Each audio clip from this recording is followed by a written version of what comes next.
Welcome everyone to another episode of End of Life Conversations Current Events, a new weekly segment. I am the editor here and minister and grief counselor in training, Sam Lee Zemke. And I'm Wakil David Matthews, and yeah, interfaith minister, counselor, etc. You know us from the podcast.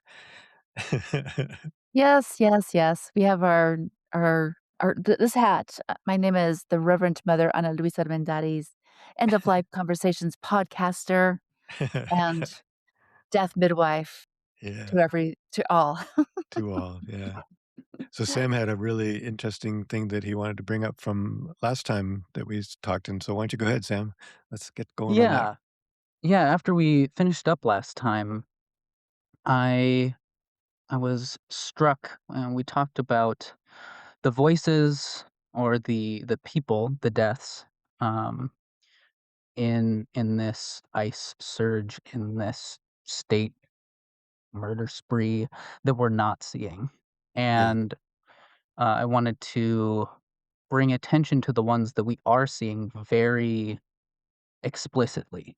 Right. That that there is, there is something different to seeing it, and I think what kicked off so much of a different flavor of outrage, and I think uh, it's right to question why there's disproportionate outrage from one Yeah. person, one death to another. Mhm. But noticing that, with Renee Good also, Yeah. um, that we saw it in front of our eyes. We saw the execution of these people and the soul, Multiple times. and multiple Right. Yeah. times from Over and Mhm. multiple over. angles over and over and Mhm. over again, and Mhm. that Mhm. has a different impact than reading a name, than reading an obituary or reading an Mhm. account. It's this undeniable, like, thing. So I Yeah. wanted to Yeah. I wanted to talk about that and talk about the the presence of our phones, the presence um, of just witnessing death in various forms.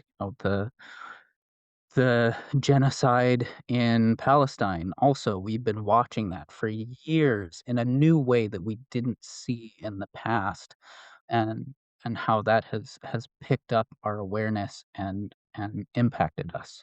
Yeah. So that Yeah. is what I have brought for Yeah. our Thank you. dialogue today. Yeah. Well, and I think, we think about like Ukraine. We watched Ukraine for the first year or so. And the other thing that happens with that is you get numbed out, I think. And also the We news sort do. of just goes, oh, well, we've talked enough about that. How often have you seen anything about the destruction in the Ukraine lately? Or even in Right. Gaza for that matter? Mhm. That's an old story. Now we're not watching it anymore.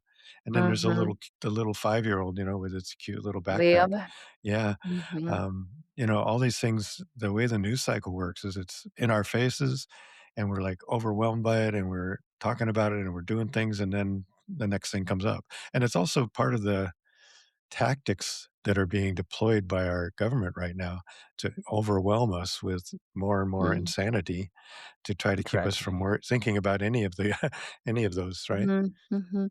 Yeah. Well, and even before the government at large was creating distractions to keep us from, like, being human. Yeah. I think even before then, the onset of the telephones brought, and I'm gonna tell you, like, when COVID started, I used to refresh my phone, like, I don't know, 100 times a day to see if there was more news, right? Like, what else is going on? Where are people, like, in this dystopian kind of absence of connection in the real world, I was checking that phone to see Italy and to check, different states. Where's my dad at? Is there some news coming from there?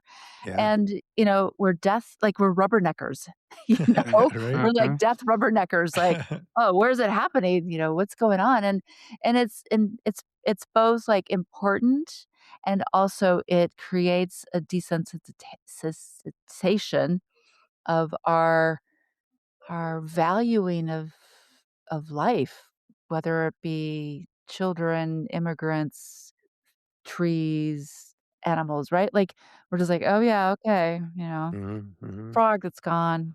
Yeah. So yeah, I really appreciate this conversation because I think people wanna talk about again, people wanna have this conversation, but we don't know where to begin. How do we Right. talk about, like, I'm feeling strange reading about this loss, watching this take place on my phone. It's harrowing, and then, what do we do? Yeah. Yeah. What does our soul need to do? Yeah.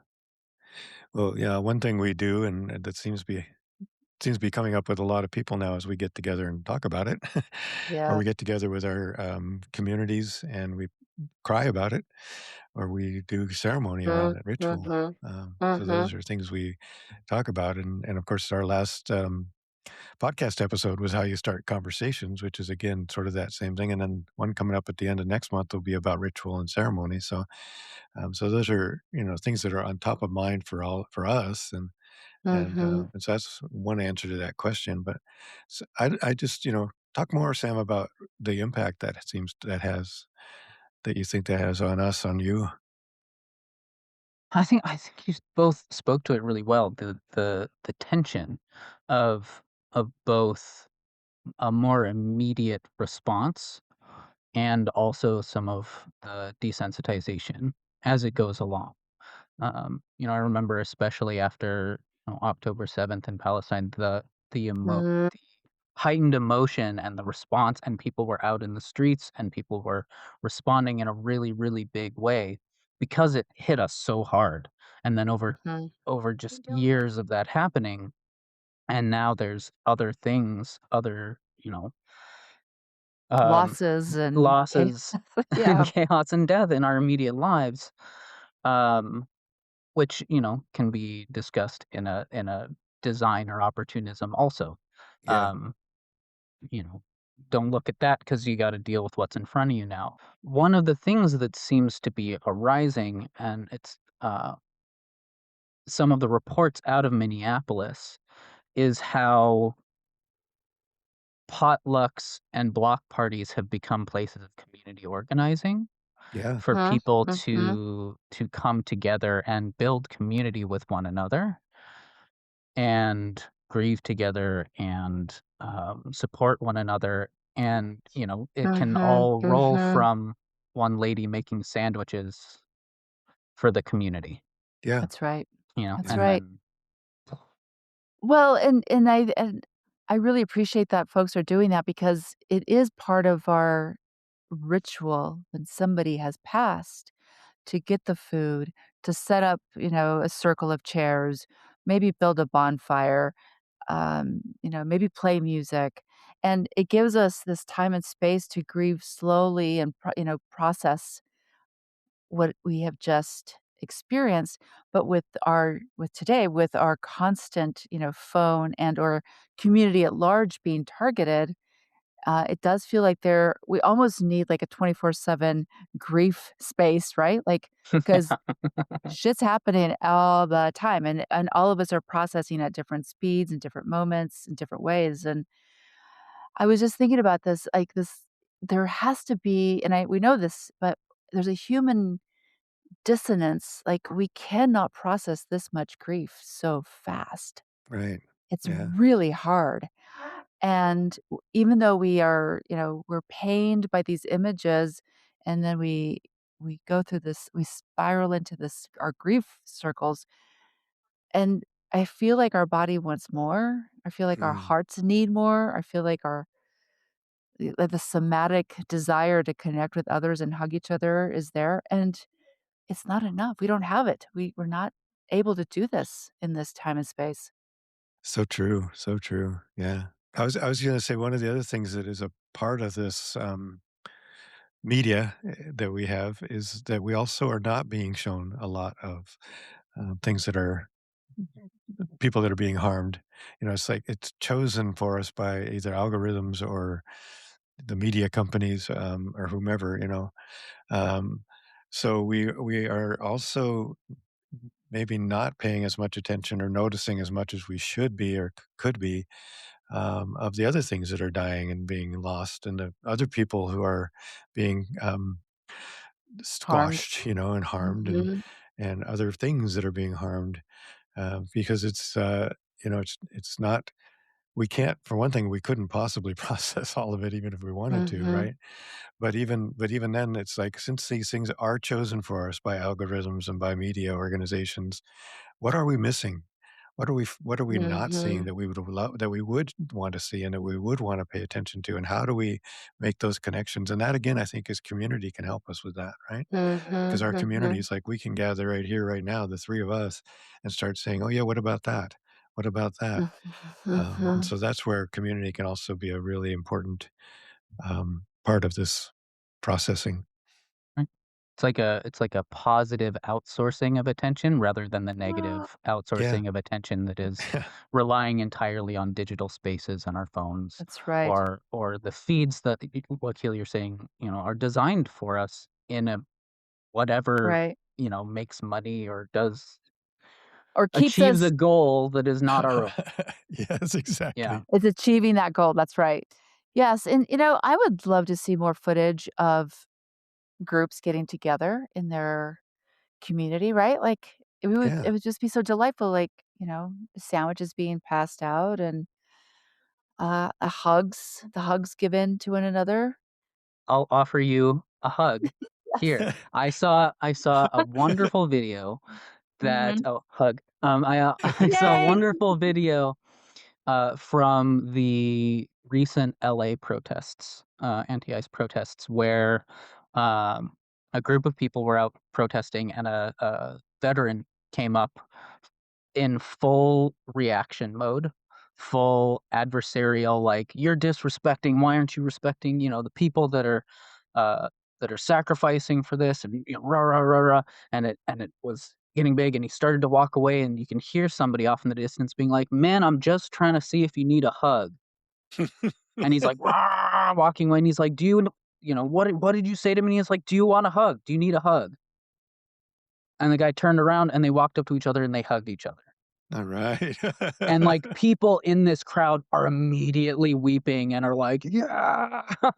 And then another guy with a camera goes up and hugs the guy, and, like, that was so powerful. That was so Wow. powerful Yeah, to yeah, see, yeah, and more of yeah. that. Well, Bad Bunny said it last night, right? Like, "Meet hate with love." Yeah, right. Yeah. Well, and I think, it's that's so beautiful, and maybe, something that would be really valuable, it would be to learn how to, play or how to, yeah, play the algorithms, to just start thinking about instead of automatically spending it's moments that you spend on things, right? That's how they do it. So if you start thinking about, "I'm gonna spend more time watching people hugging each other. I'm gonna Mhm, spend more time watching people singing together. I'm gonna spend more time, and then I'm gonna slip right by the pain and the suffering and the sorrow." It mhm. would change you could train your algorithm. There should be a Yeah. whole course on training your algorithms. Well, 1, our algorithm will pick this up from listening to our conversation. It's already Right? it's already, like, generating, like, where am I gonna go? Because I have to tell you, in the evenings, I like to go to right before sleep, I try to find parrot videos on my Instagram, and Mhm. every night I get parrot videos, and I'm like, Imagine. "Ha ha, ha ha," Yeah. from my, my nightly cackle. Yeah, yeah. Yeah. And And I think my wife Go likes ahead. the babies, the laughing babies, so now Yeah, every I Ugh, time like she this. turns what do you li I'm on a sea lion kick, love it. watching sea lions go, "Arr." Yeah, yeah. But, And I guess it is true, like, it gives us delight, like, we should actually delight in the people actually connecting through hugs and laughter and song, right? Like, what Yeah. right. a And the beauty of the world and understand also the emotional whiplash that that can cause. Mhm. If you're upsetting your algorithm and you have bombed out rubble next to a cute cat video, there's an impact to Yeah, the yeah. Mhm, emotional state.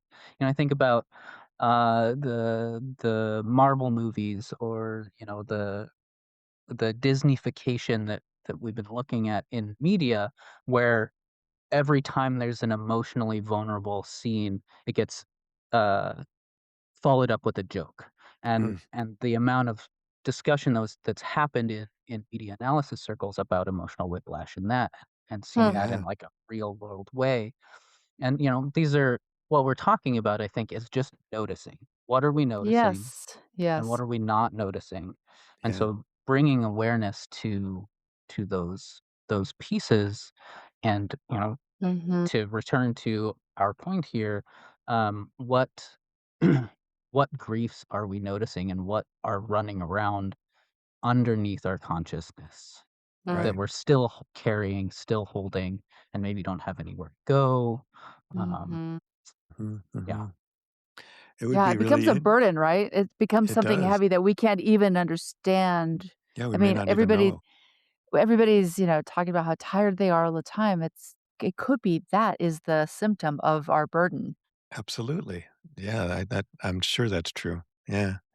I mean, everybody I know is telling me when I talk to them how tired they are and how overwhelmed they feel, and they'll blame it on their work or they'll blame it on, just not getting enough sleep or whatever. Mhm, But mhm, I bet you could easily prove that a lot of it has to do with exactly what you're talking about, Sam. This disconnect that happens when we mhm. are being hammered by different takes, and I also think that's a very normal response, kind of, protecting yourself by coming back with humor or coming back with, distraction of whatever sort because it's hard, it's painful, and it hurts, and so nobody wants to be hurt, nobody wants to be in pain, Mhm. but, pain's there for a reason too. You know, we need that. Without it, we don't notice what we need to notice, right? So, Yeah, it makes me think of, traditions that they have the Sabbath too, because you probably have time to somatically metabolize the information that has been in front of you for this whole week, right? And you're like, "Oh," mm, and, rest and breathe and take a walk and do nothing but process. yeah. Or the mini Sabbaths that I've heard recommended that just, like where your phone is automatically turns off at Mhm, 11 o'clock at night and doesn't come back on until 9 in the morning. You've got that mini time to stay and process and not be looking at the media, mhm, mhm, So, I think those are good practices to suggest too. Just take some time. Your phone does actually most phones do actually have applications on them that will turn them off. You know? Take a silence break. them. Yeah, Yeah, just put so them mhm, that into silence mode so you don't have to be aware noticing, or you can put timers too. That's the other thing that is mhm. something I've suggested to people who tell me they're addicted to YouTube or they're addicted to TikTok or whatever. You can put timers on them, and then they'll turn themselves off. They do. Yeah. My daughter put a timer on my Instagram a while ago, and I was like, "Wow, I really do watch that much." Yeah, I know, it No surprises. longer. No Mm. longer, No right? longer. They give you a little thing, "Do you wanna keep going?" Yeah. Damn it. Right. Well, are there more parent videos? I found one recently that will put an overlay in front, and I can actually set it up so that it forces me to take 2 deep breaths, do 4 rounds of box breathing before I can reaccess it and interrupt the habitual cycle. Cool. That's pretty fun. It's called Screen Zen. I don't know if we're I'm gonna Love check using it. that out. things here, but that's been really helpful, and pretty detailed control. Uh-huh. But Yeah, yeah, that I mean, there's a question or there that brings up the topic of, like, boundaries. mhm, How do we have healthy boundaries in ourselves, in our world, in our community? How do we, like, you know oh god, I was seeing something the other day about, uh, burnout and overwhelm, and oftentimes we can see that and, we can feel that, I guess, Mhm. and the response is to withdraw. yeah, And to say, "I'm so tired, I'm so overwhelmed, I need time alone, I need to shut down, I need to have those strong boundaries go in a shell." But sometimes, especially in times like this, back to outsourcing some of this processing that we have to do is sometimes, even if it's hard, go see your friends or, do something engaged with the community if you can find it, and finding purpose, finding activity can help to unburden that yeah, Right. yeah, that To part. re-nourish yourself for Mhm. your soul. But I am gonna throw this out too. So I really appreciate the idea of rather than withdrawing to go find somebody, but we probably all know people who spend all their time spewing every bit of vitriol, and they are not watching the cute sea lion videos, I promise you, they are not, or parrots, or Right. kitties, and, how do we talk about and it's very I have a very I wanna be cautious about what I'm about to say because I know that there are people who are experiencing a grief of a loved one who their grief cycle may last a year, Um, 10 years, and people might end up not wanting to engage with them because they like, "Oh my god, here we go again. We're gonna talk about the thing," right? And then, conversely, like, people who only want to discuss the travesties of every moment of every day, and there's nothing else. There's no joy to be found in any corner of their time astral plane, you know? So how do we negotiate a boundary for oneself while giving people the space that they need to speak out their grief, right? Like, Mm, I think it's rare, but you do find people who only kind of obsess about, their one thing, one loss, and I appreciate that because you don't know we don't know all their story, right? So how mhm. can we both take care of them and take care of ourselves? Good question, and good thing about, good thing to consider and try to be discerning about, and I think I mean, because we're the kind of people who give and wanna give and minister, Mhm. that's our work, right? For us, it's like, yeah, we'll our boundaries might be not quite as needful as others, maybe. We've trained and we purposely do that. We wanna do that.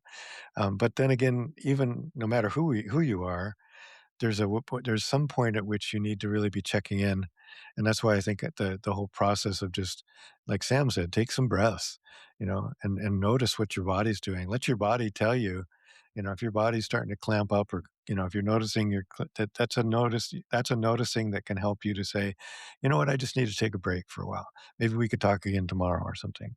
So you don't shut people down, but you say, "This is," Right, you're honest about it, and I think right, all of us could use more of that kind of somatic training just to be aware of our bodies and what our bodies are right, telling us, right? absolutely. right. Yeah. So it's a self-awareness, but I am gonna also say this, and I think I've mentioned this story I've probably told this story before, but, uh,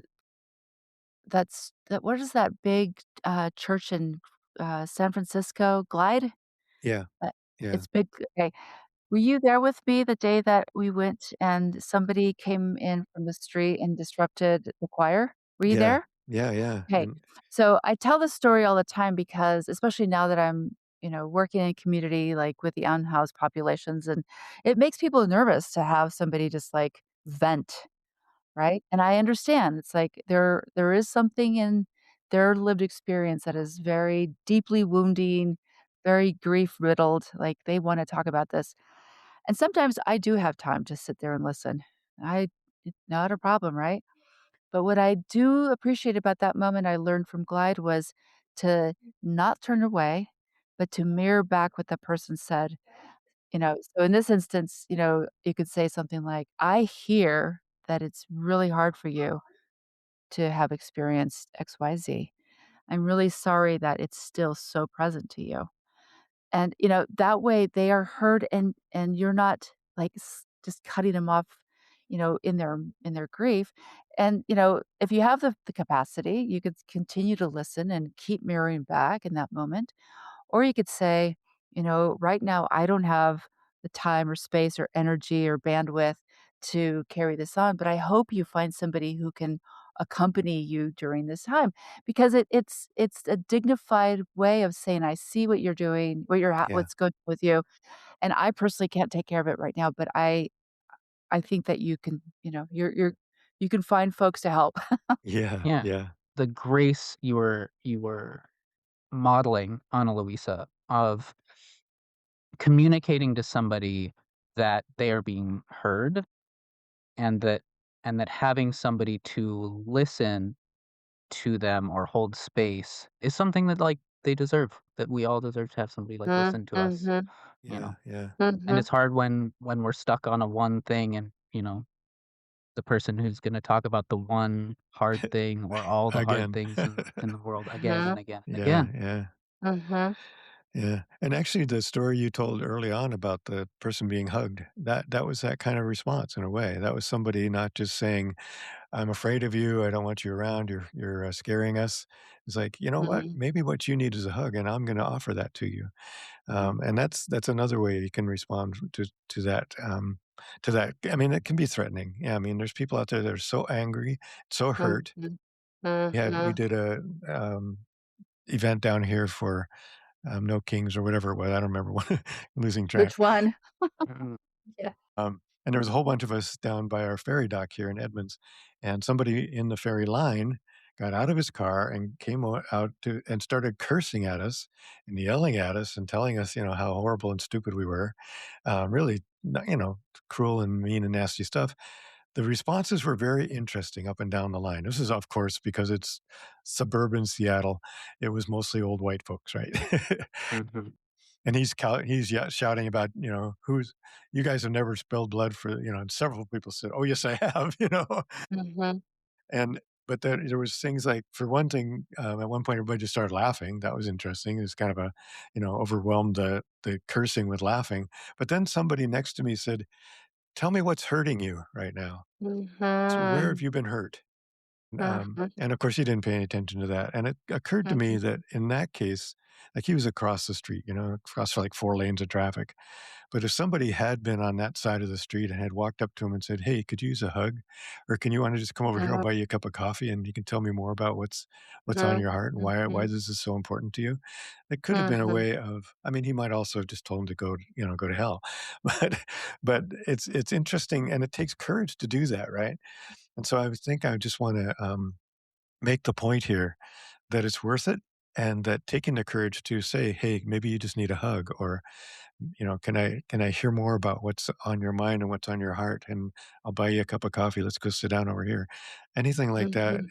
even though it's can be scary and dangerous even, I encourage people to try to rise up to that place, because it can be a way to break down those barriers that we really need. Mhm. And I'm also gonna just, like, have a little PSA here for folks who are, "I'm gonna go out and hug." Before you do that, also assess, right? Because Yeah. there are neurodivergent my daughter would flip out if you hugged her, so, you have to in those moments when people are spewing vitriol and harshness, and yes, maybe you're ready to, like, just open up with a hug. I find that sometimes just holding my heart and just being like, "I am so sorry that you're feeling this right now, and if I could do anything in this moment for you, would you take a hug or would you, whatever, or a cup of coffee?"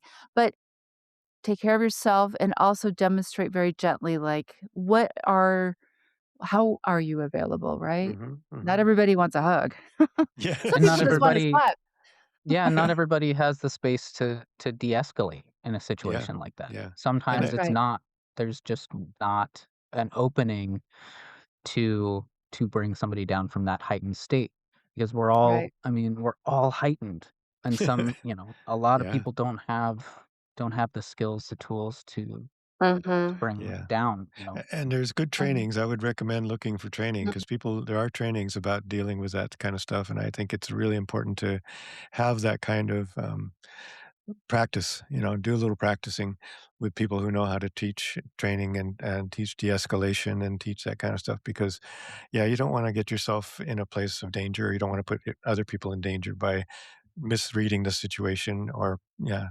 So, yeah, being thoughtful and cautious and courageous, all of those things together, so, yeah. and also going back to, people who are encountering grief and withdrawing from all the media downloads that we're getting. Also pay attention to the nonverbal, Yeah. pieces of folks just being, closed off and just tired. Or they might say, "I'm really tired." And the same language can hold true in that moment. Like, "I am so sorry that you're feeling all this, and it is a very difficult time right now. Would you care to, like, sit with me for 5 minutes and just share your heart? Or can I hug you?" Right? Like, these tools are for people in the full spectrum. of grief, Absolutely. of grief, like, Right? this is grief 101. Yeah, Again. the persistent grief that is around us all the time, because That's Yeah, right. we are. yeah. I mean, Ana Luisa, you were telling a story about a guy who didn't notice the death all around, That's and right. I think part of what's happening now is in our world is there is grief and death and suffering all around us all the time, and we're in a time and a place where we just can't go back to sleep and can't go uh, Mhm. forget that it's there. It's there Yeah, all the yeah, time, and we're very aware that we are in the soup of grief and sorrow all the time. That's right. yeah, That's yeah, right. which is a wonderful way to segue to part 2. Part We 2, Okay, come wait a back second. next week, come That's back next right. week, and and we we will will be talk more about about something related. Well, we're gonna be about talking about how we see grief all around the world all and around us all all the the time, time. Yeah, and we yes. dismiss it as par for course for living. Yeah, yeah.